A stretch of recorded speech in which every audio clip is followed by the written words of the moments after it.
अस्सलाम वालेकुम friends, welcome back to my YouTube channel daily tips with Asma. आज की इस वीडियो में हम आपको बताएंगे सबूरा नाम के बारे में दिलचस्प मालूमात।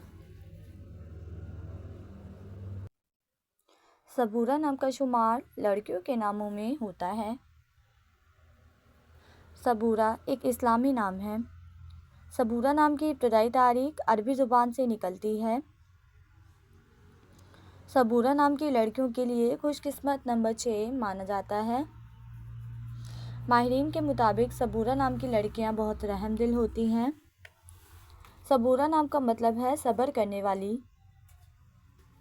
सबूरा नाम की लड़कियों के लिए खुशकिस्मत दिनों में जुम्मा और सोमवार का दिन शामिल है। सबूरा नाम के अफराद के लिए मुवाफिक रंगों में सब्ज़, नीला और सफ़ेद रंग शामिल है।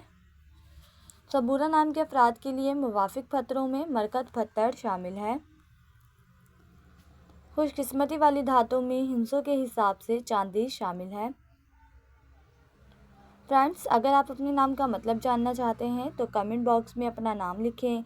इंशाल्लाह हम आपके नाम की वीडियो ज़रूर बनाएंगे। Thanks for watching. अल्लाह हाफिज़।